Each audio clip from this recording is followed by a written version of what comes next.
So the key agbalaro. What the key agbalaro? It's a beautiful morning in Shaki, and it's customary that we greet others in the morning.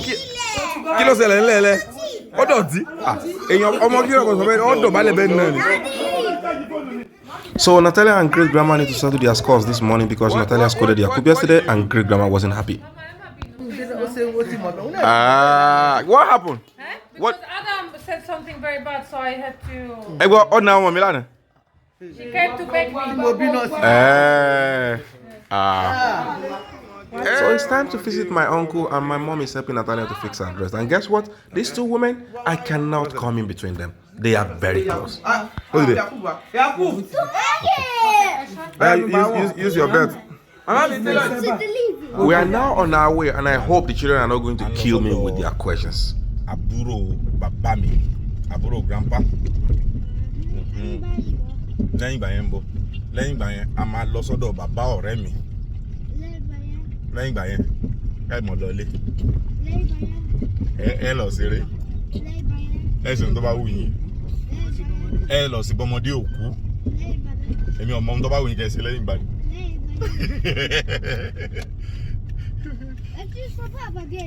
It's a game. Game yellow vegan so. Papa Genu. He said I didn't talk about game at all. Like it is so. Yeah, but what is Papa Genu? Because I hear that a lot. Pa is like at all. It's like at all. And all I know is Nisi. What is Nisi? Quickly. Like now. Okay. Yeah. Now. So Yakub, Entafel tí mo pè ní àbúrò grandpa ẹ ṣeun ní báwo ni àwọn Kami àti Adam ṣe jẹ́ sí Yakub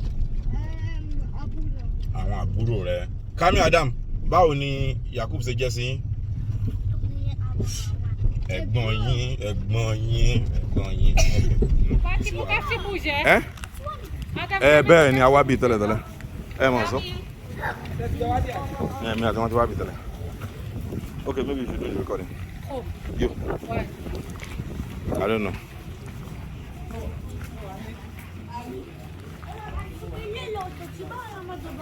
This is Yakub complaining about the dirty floor and the reason why they don't have to frustrate.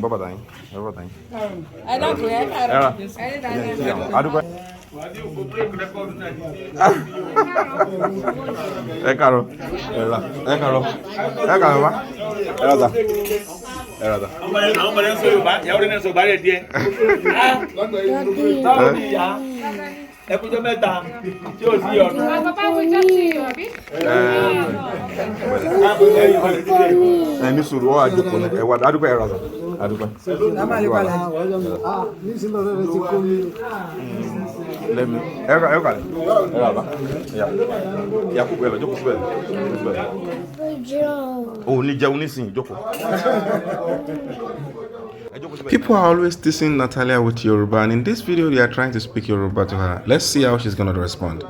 They are greeting you.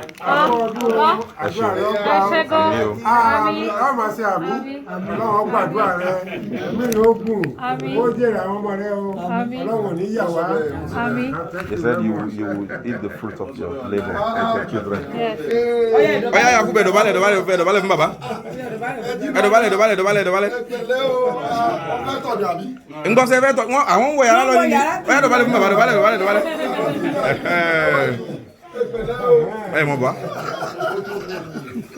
So boys are kind of used to prostrating to greet me in the morning, so they are kind of used to this. It's not new to them at all.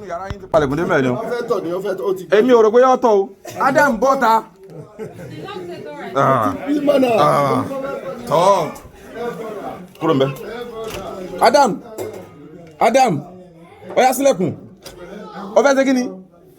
okay. Yeah, and now it's time for us to tour the whole house. Let's see. Daddy, do that for me. So salad, Boys love the fact that my uncle's house has a mosque and they want us to have a mosque in our own house as well. And now my uncle's wife is teasing Natalia to have more kids. This is a taboo topic to her. Let's hear her own opinion.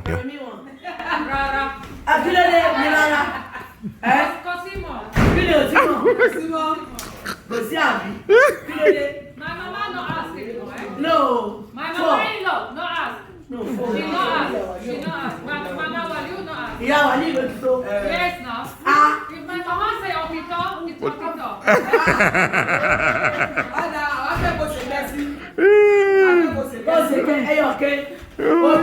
And now it's time to leave my uncle's house. It's customary for kids to receive their festive money called Owodun.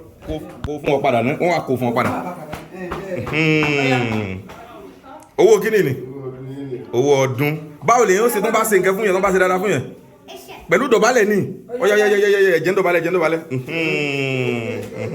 What about Adam and Kamil? It's for all of them. It's for all of them. Oya Yakubu, pín tí wọ́n fún wọn. It's not about that. They Oya, wọ́n náà dọ̀bálẹ̀. Yára iná dọ̀bálẹ̀.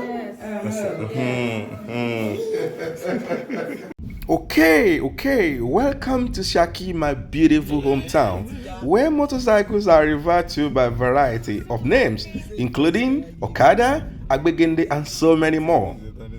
In the large cities, there are so many incredible things that our children will never get to experience. One such risky but brilliant idea is this one that you are seeing in this video. We just had to devise ways to assist one another in a community like mine, where the majority of families possesses motorbike. Check it out.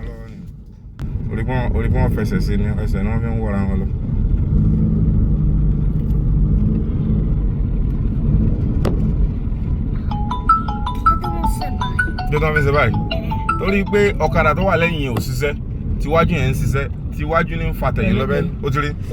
Orí pé nìyẹn fẹsẹ̀ síbi orí rẹ̀. Okay, so what I discovered was that in contrast to locations like Ibadan, Lagos, and Abuja, my children questioned me more while we were visiting my hometown of Shaki. Everything they observed in Shaki was natural and indigenous. I guess that was the reason why they have more questions. Wọ bàtà yín ni. Lè wọ bàtà. Tẹ́wọ̀n fẹsẹ̀ lásán rìn. So, we had a very busy day visiting families and friends, and now that we are home, one would think we might relax a little. However, we have another visitor from the neighborhood. It seems that everyone in this country is a family, and no one is afraid to strike up a discussion with a total stranger. So, check out Natalia's conversation with our oldest visitor. It's fun. Why you not they greet me, Mama? He told you you don't speak Yoruba.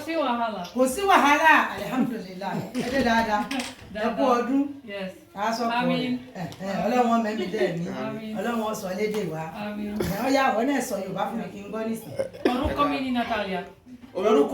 Natalia. Yes. Alhamdulillah.